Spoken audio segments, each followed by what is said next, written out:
What is up, guys? Welcome back to the channel and welcome to today's video.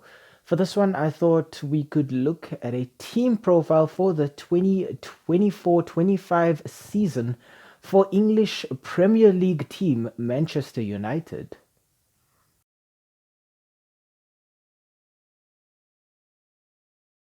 Looking at the players that Manchester United have at their disposal, we can see that at goalkeeping they have two very quality, very young goalkeepers in Andre Onana and then Altay Bayindir.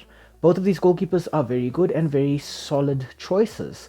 Onana perhaps did come under quite a bit of fire last season because he did concede quite a few goals, but I don't think that's solely down to him. I think a lot of that can be attributed to the fact that he had a very shaky and very inconsistent centre-back pairing in front of him.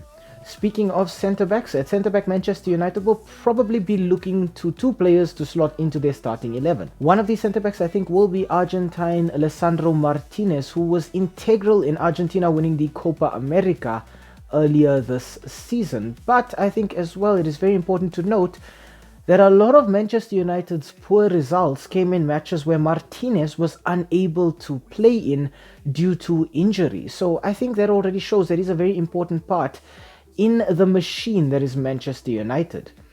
Next to him, I think we will see the leader of this team in Harry Maguire. Harry Maguire was stripped of the captaincy last season, came back with so much energy and so much dedication and determination, and put in some very good performances last season. I will not be surprised if Harry Maguire finds himself being one of Manchester United's selected captains for this season.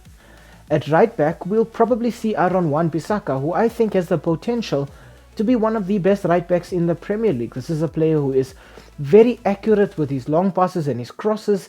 He's able to defend intelligently, but I think it is the fact that Aaron Wan-Bissaka can defend with so much discipline and composure that allows him to operate as the best right back in this team. In the midfield, I think we will end up seeing Casemiro functioning as Manchester United's kind of holding midfielder, just trying to keep things solid in the middle of the midfield and just break down the opposition attacks before they can amount to anything that could do some damage to the team. In terms of attacking through passing from a central midfield position, I think there we will see young player and very exciting talent Kobbie Mainoo. Kobbie Mainoo was very important for England in the Euro 2024 tournament and played a very important role in the Three Lions making it all the way to the final. In Kobbie Mainoo, I think Manchester United have a player who's very unpredictable. He's got that energy and that kind of excitement in him where he's not afraid to take players on, whether it's 1v1s in dribbles or just trying to split an opposition defense open with his great passing ability as well. I think in Kobbie Mainoo, Manchester United have a player who shows so much promise for the future. In terms of attacks from their midfield, I think centrally in a number 10 position, we'll probably see Bruno Fernandes. Bruno Fernandes has the ability to distribute the ball to either wing or forward with great accuracy. I think Bruno Fernandes as well is the kind of player who knows how to use his movement off the ball to create spaces for others. But more often than not, we see Bruno Fernandes just carrying the ball across the pitch for Manchester United, transferring it from the left wing to the right or vice versa, or just moving it from the defensive midfielders to the attacking players in front of him. On the left-hand side of midfield, I think we'll see another Argentine superstar in the making in Alejandro Garnacho. Garnacho, also being a product of Manchester United's youth academy, is very promising for them going forward. It means they haven't had to spend too much money on this player, and he sort of has the Manchester United identity in him already. Garnacho is the kind of winger that Manchester United need, a player who is energetic, exciting, brave, who can go out wide to deliver crosses or cut in to take shots. I think in Alejandro Garnacho, Manchester United have a player who will be central to them winning some trophies in the future. On the right hand side of midfield, I think we will see Jadon Sancho returning to the squad. He did leave under a cloud of quite a bit of controversy last season, but Jadon Sancho joined Borussia Dortmund on loan and then led Dortmund to the Champions League final. And that is something that Manchester United really rued last season. They missed having a player out on their right wing who could just take players on and score goals, but also create chances for others. And I think in Jadon Sancho, they have that player who can just inject a bit of life into all of their attacking moves. Centrally at the tip of Manchester United's attacking spear, I think we will still see Rasmus Højlund. Højlund was brought in to be the number 9 at Manchester United, and he did a fairly decent job last season, up until the point where he unfortunately suffered an injury. And then when Rasmus Højlund returned, he just was not the same player. He struggled to get his form back, and he just looked kind of isolated for Manchester United in that number 9 position. I think having a player like Jadon Sancho next to him will solve a lot of those problems for Rasmus Højlund.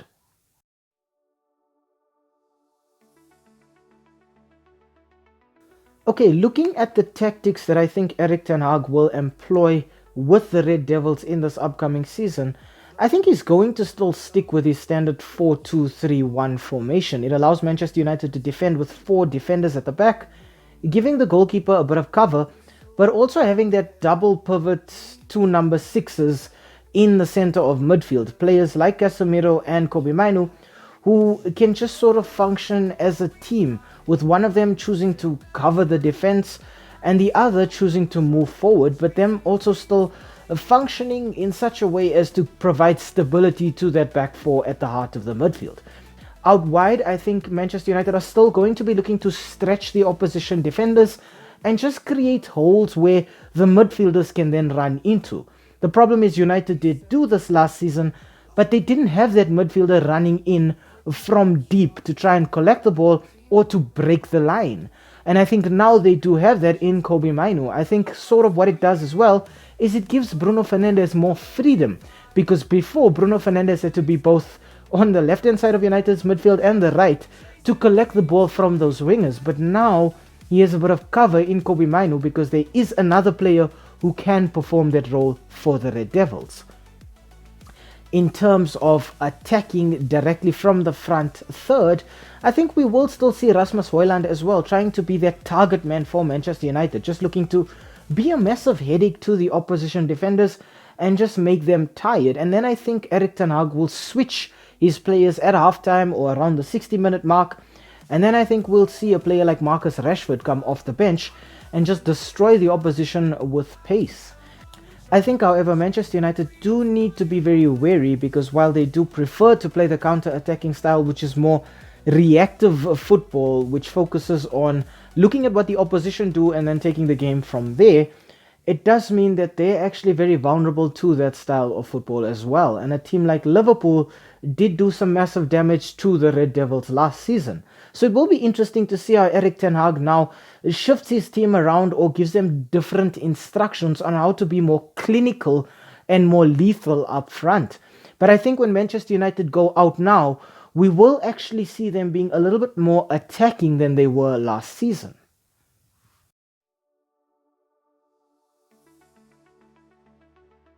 Okay, on to the verdict. Now, when we look at Manchester United's results last season, it was painful. They really did decrease the amount of wins that they acquired in the Premier League, which led to them dropping all the way down to 8th spot. This was a massive decline from the season before, where Manchester United had 75 points and finished 3rd. Last season, they managed to accumulate just 60 points and finished 8th. It saw a massive increase in the amount of losses that the Red Devils suffered as well, and a decrease in the amount of wins that they enjoyed.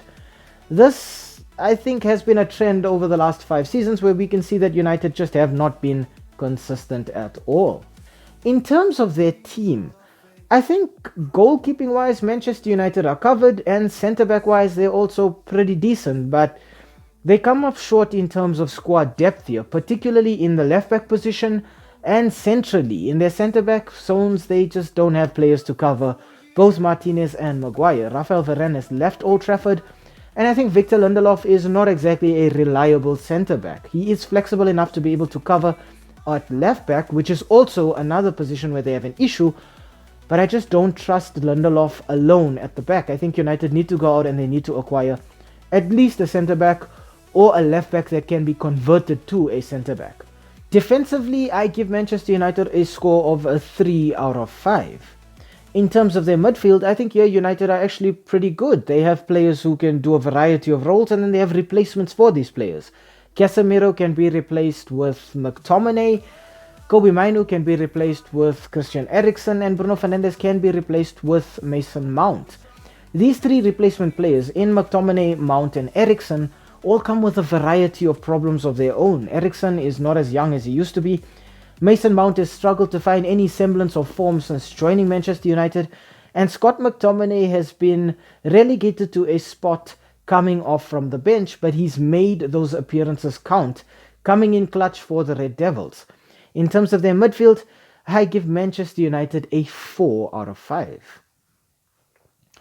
Up front at left wing, I think United are spoiled for choice. They have Marcus Rashford, they have Alejandro Garnacho, and they have Jadon Sancho, who can play any role at that position.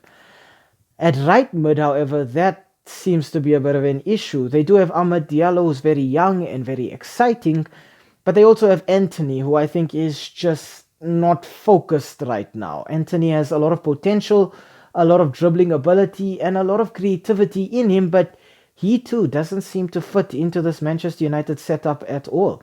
So I think United come up short in the right midfield position. Centrally, I think Rasmus Højlund is a good centre forward, but there's too much responsibility placed on him, and they do not have another centre forward, to the extent where when Højlund was injured, we actually saw Bruno Fernandes playing in that number 9 role. Yes, Marcus Rashford can function as a target man, but when you ask Marcus Rashford to do so, you kind of take away his biggest strength, which is his pace.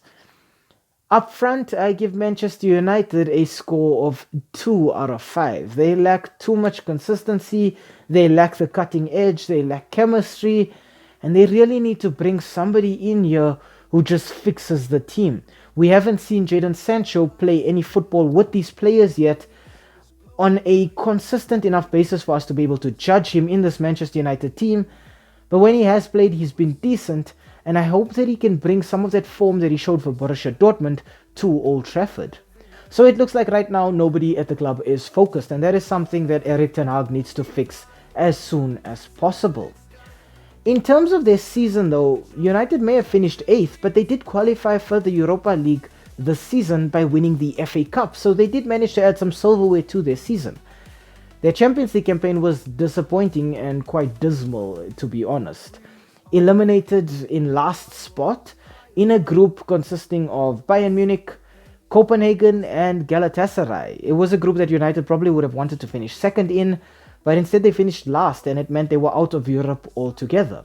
In the League Cup, United were eliminated in the 4th round against Newcastle, which is obviously disappointing considering the season before that they were winners of that cup. To me, it seems like Erik ten Hag has decided to prioritize winning the FA Cup.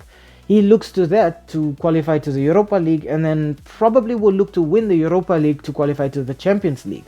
I think for ten Hag, he looks at his team and he thinks they perform better in cup ties as opposed to trying to win the Premier League or finish in the top 4 spots. I think also ten Hag has understood that Manchester United will not be remembered for finishing 4th in the Premier League and then being knocked out of the Champions League in the quarterfinals or semi-final stages. They will be remembered based on the silverware they win. And that is why he's prioritized winning tournaments like the FA Cup and the League Cup, because at least then Manchester United can say they won something in the season.